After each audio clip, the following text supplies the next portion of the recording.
state employee plan, large employers, small employers, that would be helpful. First up, we have Mr. Gary Stein. He's actually from Pasco County, my home county, and he lives and resides in Speaker Weatherford's district. So welcome, Mr. Stein. Must be shorter than the previous speaker. Okay, my name is Gary Stein, and I have a rather unique point of view when it comes to health care and the impact on the Affordable Care Act. And it's partly because of my background. I have a bachelor's degree from Michigan State University in microbiology and public health. I have my master's in public health from Johns Hopkins Bloomberg School of Public Health. I worked for the better part of 2 decades for the Centers for Disease Control and for several years with the Department of Health here in the great state of Florida. And I also have a medically fragile family. We found out about 13 years ago that my wife and 2 kids have a genetic disorder called Stickler syndrome that, among other things, can cause blindness and arthritis. And if it weren't for Medicaid waiver in Ohio where we were, my youngest daughter may have not survived in the first year of life. So we were very grateful for that. Even though I had federal insurance, if it weren't for that Medicaid waiver, she would have made it because the amount of money it would have cost to take care of everybody would have been substantial. However, in 2007, just a few days after we got to Florida, my wife lost her eyesight. She didn't get a chance to enjoy Florida all that much. It was in part because of the fact that a medication that she needed to be injected into her eye to maintain her eye health was denied by the insurer we have. They have since fixed that problem with that insurance. However, she still, at this point in time, is now completely blind. And in 2009, at the age of 13, my middle daughter, Dava, had a retinal detachment, and so she lost eyesight in her right eye. So we know that with this Stickler syndrome, we're in it for the long haul. We're going to have a medically fragile family pretty much for the rest of their lives. And so we have to deal with that. And in 2011, after working for the state of Florida for a couple of years, I was part of that downsizing where over 2,000 employees of the Department of Health lost their jobs. And I not only lost my job and my income, but I also lost my insurance. And with a family like mine, being insured is not really an option. COBRA, as you probably saw from the numbers if you had a chance to see them with our first presenter, was not really a viable option. It's far too expensive. It was about approximately $1,500 per month for our family. And after you've lost your income, that's pretty much impossible. Well, I had enough knowledge to know that I can go to the Access Center and apply for benefits. And I found out that with my wife's disability and my unemployment, I was eligible for Medicaid for the medically needy, and my kids were eligible for kid care, and thank God for that. They came to the rescue. I should say thank God for the state for that. But my concern is what's next. I have a wife with pre-existing conditions, and the only way to keep Medicaid and kid care was for me to stay unemployed or to have a low-paying job, which I do not intend on doing at all. But what happens if I get a job, let's say, for instance, a contractor job, a temporary job, a part-time job, that does not have group insurance? Well, thank goodness we're going to have that insurance exchange, whether it's state or federal, because that will give us the clear options so we can find affordable and comprehensive insurance and avoid junk policies. And plus, the exchange will also allow for a competitive market to make certain that those things are affordable. But for now, I still have Medicaid. And as a Medicaid user and a Florida citizen and somebody who's involved in public health, I need to know how Medicaid works for me, for my family, and for the state. A study was done over at Tampa General Hospital a few years ago that was commissioned by the Hillsborough County Health Care Plan, which takes care of the indigent that are not covered by Medicaid. And what they found by looking at the emergency room use in Tampa General Hospital was that Medicaid users use the emergency room at a far greater rate than the uninsured, which is the population that's taken care of by the health care plan. And of those people in Medicaid, over 60% of those who came into the emergency room came there for non-emergency or episodic care. In other words, they really had no reason to be there if there was other options. So the question is, why did they use the ER? Well, a lot of them, when they were asked, said, we didn't really know where else to go. Medicaid, in its current state, oftentimes discourages the use of primary care providers. Low reimbursement rates discourages providers from accepting Medicaid. And finding providers is a problem, with, of course, the exception of the federally qualified health centers, which are often far too crowded. And for my daughters, finding specialists that accept Medicaid has been very difficult.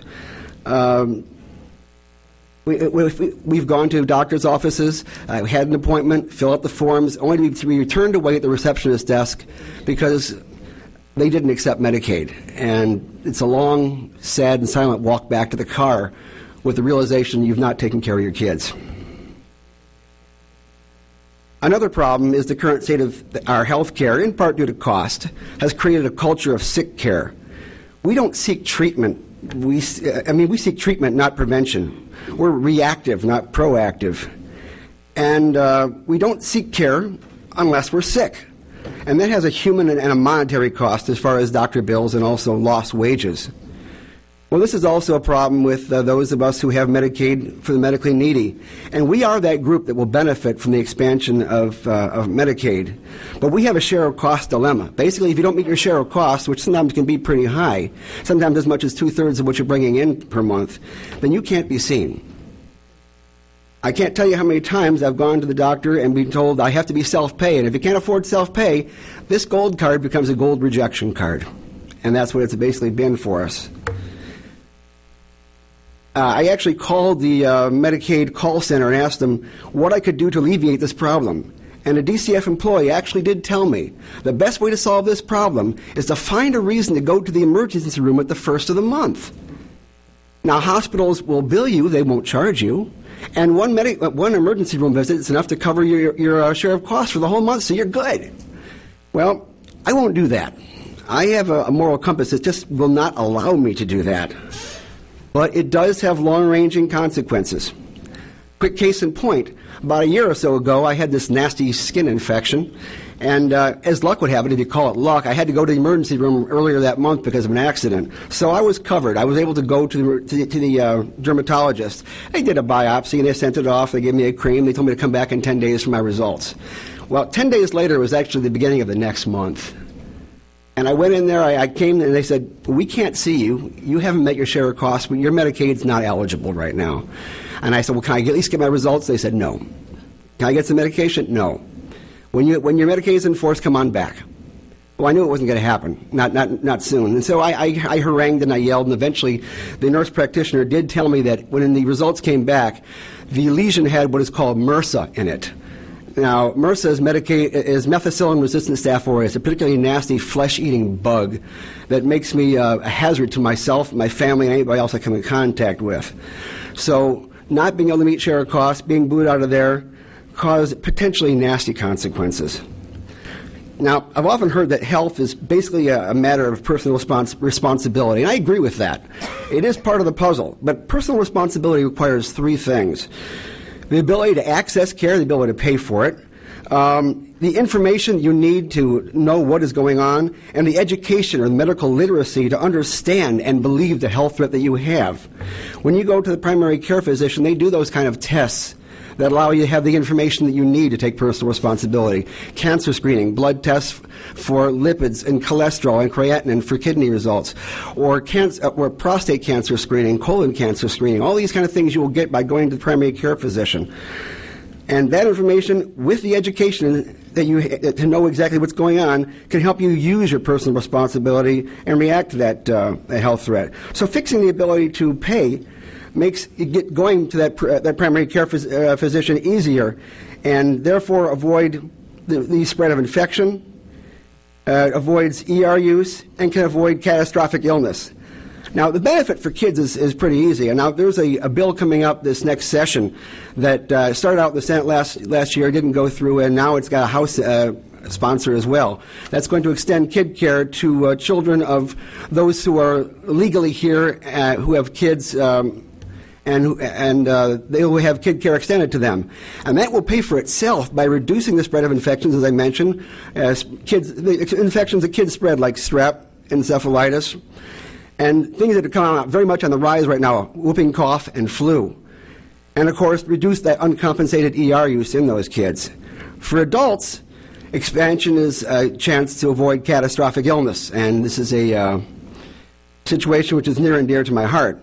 Mr. Stein, if I could, we still have three more presenters, and members might have a couple questions, so just so I can make sure that they all have about 5 to 7 minutes in addition to yourself. If I'll make this pretty quick. Thank you very much. Quickly. in October, I had this, a pain in my arm. It wouldn't go away, so I went to the emergency room. They didn't do a blood test. They didn't do an EKG. They told me I had some kind of stress problem. I needed to go ahead and get some deep tissue massage in my neck, and it would go away. Well, the arm pain didn't go away, and the day after this last election, November the 7th, the pain shot from my arm into my chest. I panicked. I drove myself to the emergency room because I didn't want to incur an ambulance cost. And they did the EKG this time. They did the blood test, and they said, I am having a heart attack, and I'm about to have an even more massive one. So I got the catheterization, the angioplasty, and the stent, and with those results, they found out that I had more blockages that were very close to a part in the heart they called the widowmaker, which were, if I had the occlusion in that part, I would have never made it to the hospital. So I needed double bypass surgery.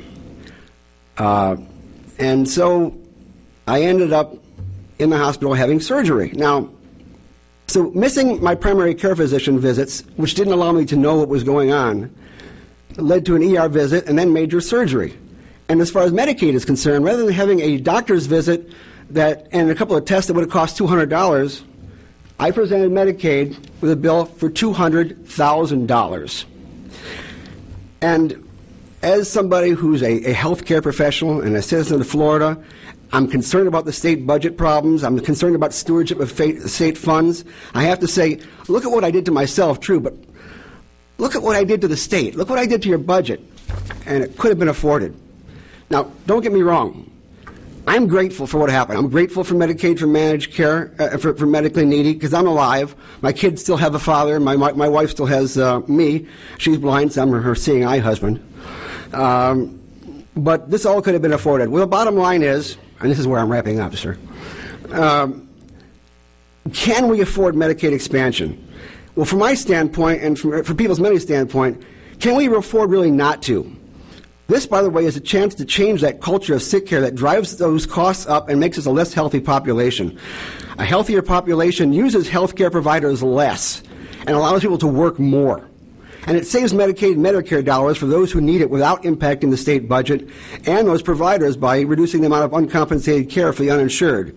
PPACA, as you call it, will allow us to do this on the federal dime for that particular population in the expansion. For every single state dollar spent by the state, the federal government over the next 10 years will leverage it with $9.51, and that'll go into the economy, improving the economy and creating jobs. You as legislators and as committee people have a task at hand to form policy on this issue. Now, it's not just a matter of examination and analysis of statistics to mold policy. I believe that legislatures need faces to attach to those numbers and understand just who is being impacted and how. Well, for that fact and for that case, you can add my face and the face of my family. Thank you very much. Thank you very much, Mr. Stein, and I appreciate very much you taking the time to drive up here and stay an extra day so that you could present before the committee.